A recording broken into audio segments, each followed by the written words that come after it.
Hello po sa inyong lahat mga ka-crypto. Ako po si Pinoy Crypto Trader at sa video na ito ay atin pong pag-uusapan ang tungkol dito kay Ripple or XRP kung saan ay meron daw pong isang eksperto.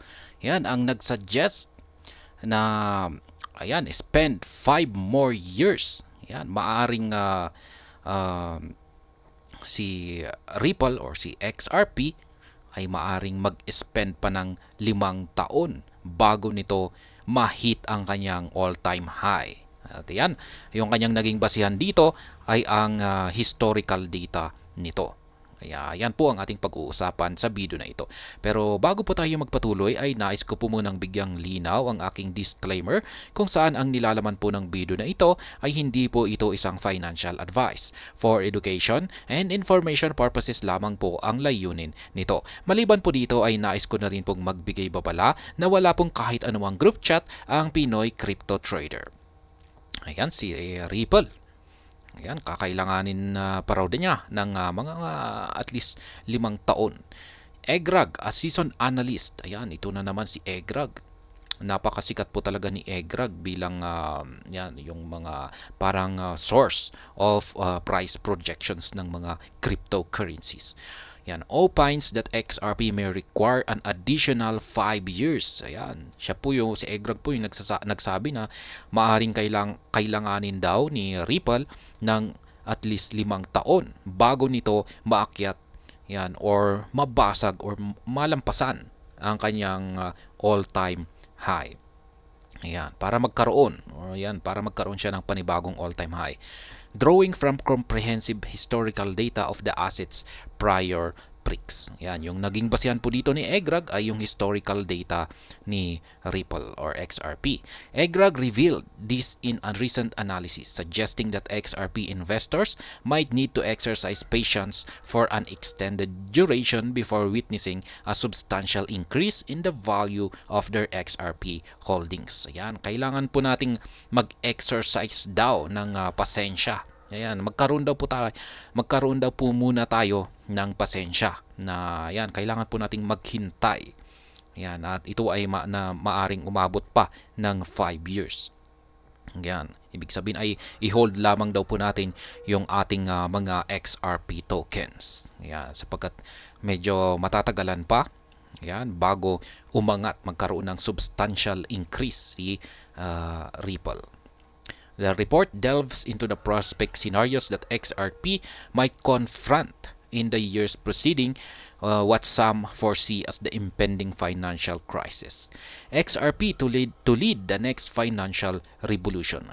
Si XRP daw ang mangunguna yan dito sa sunod na financial revolution. Yan, pagbabago po sa ating sistema sa pinansyal. Yan, siya daw po ang mangunguna. One fundamental premise in Egrag's analysis is the belief that the forthcoming financial crisis may exceed the scale of the 2008 global economic turmoil. Ayan. May paparating daw po na isang financial crisis. Yan, nakakatakot po ito. At ang sabi dito ni Egrag ay yung dulot po ng financial crisis na ito ay higit pa sa mga naranasan ng buong mundo noong taong 2008. Yan, nakakatakot naman ito.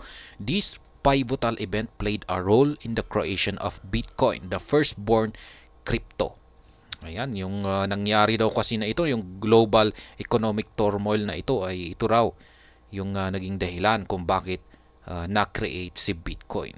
Ayan, ang kauna-unahang naipanganak na crypto.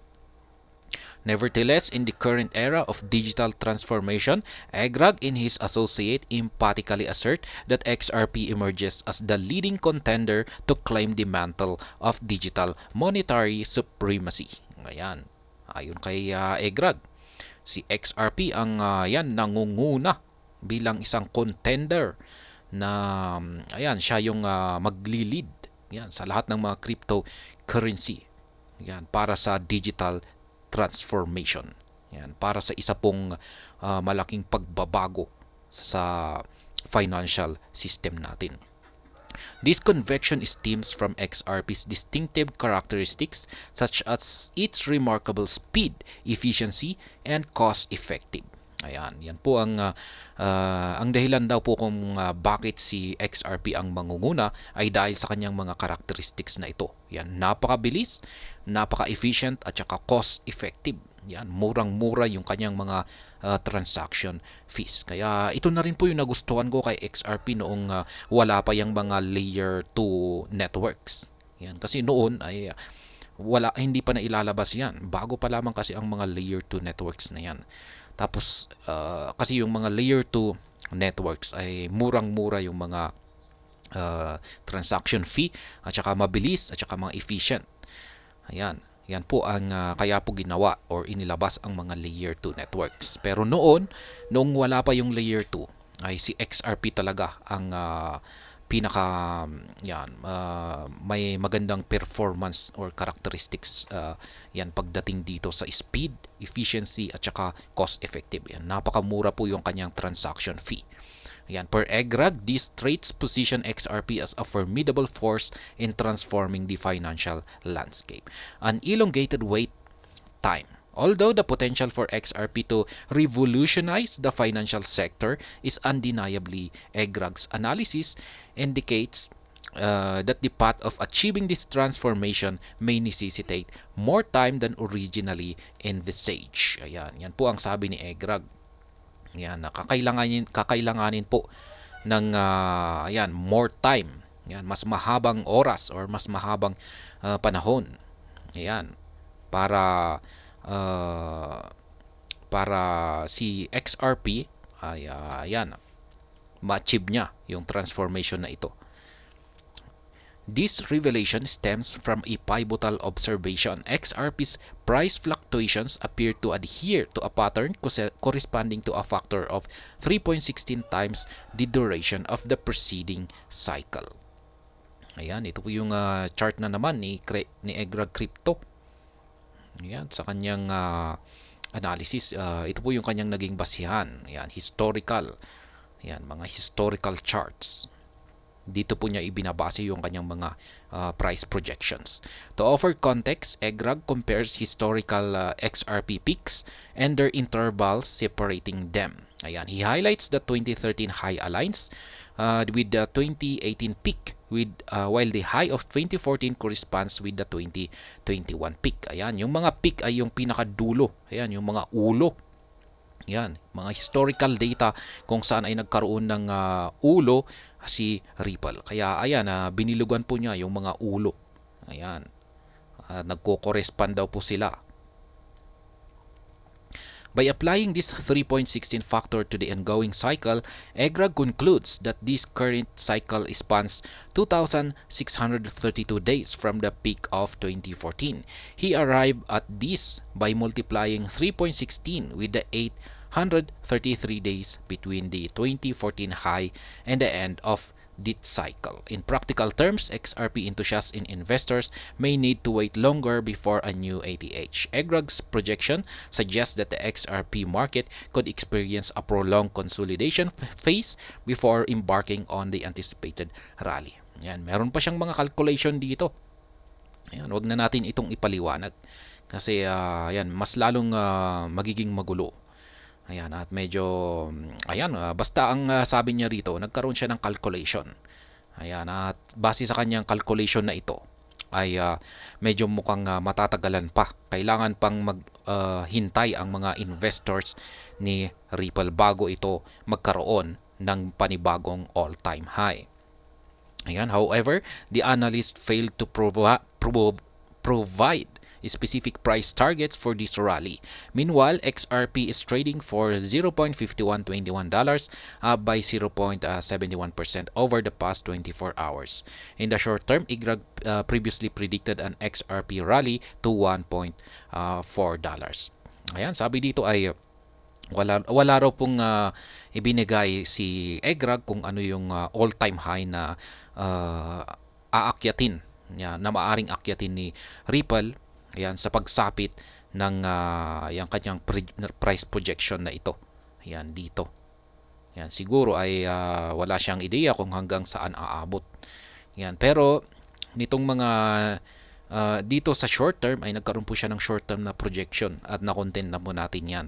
At yung kanyang short term ay short term na rally ay magkakaroon daw ng or aakyat daw si Ripple hanggang sa yan $1.4 na market price. Ayan. Yan po ang kanyang chart. Ang masasabi ko naman po rito ay ayan, isa po siyang technical trader. Yan, binase po niya sa kanyang technical analysis, historical data. Yan, tayo pong mga technical trader ay yung mga price projections po talaga natin ay nakabase lamang sa mga historical data ng mga yung galaw ng market. Kaya kasi tayo ay naniniwala na the market repeats itself. Yan, paulit-ulit lamang yan. Tataas ito, ayan, babagsak, ayan. Kaya diyan po tayo nakabase. Diyan po tayo ayan, nagpre-predict. Ayan. Si Egrag Crypto ay meron po siyang isang strategy dito na meron siyang kakayahan na makita yung long term na price projection. Pero ang sa akin lang kasi ay yung aking trading techniques or trading style ay pang short term lamang po talaga. Kaya parang wala po akong ideya sa kanyang projection na ito. At ayan, hanggang dito na lamang po tayo sa video na ito. Sana po ay inyong nagustuhan ang aking paliwanag dito. Kung inyo po itong nagustuhan, ay pakiclick lamang po ang like button nito. Para naman po sa mga bago lamang dito, kayo po ay aking inaanyayahan para mag-subscribe. Pakiclick na rin po ang bell icon nito dahil ito po ang siyang magsisilbing notification nito sa mga bago kong videos na akin pong ina-upload sa aking YouTube channel na ito. Marami pong salamat sa panonood. Ingat po tayo lagi at God bless po sa ating lahat.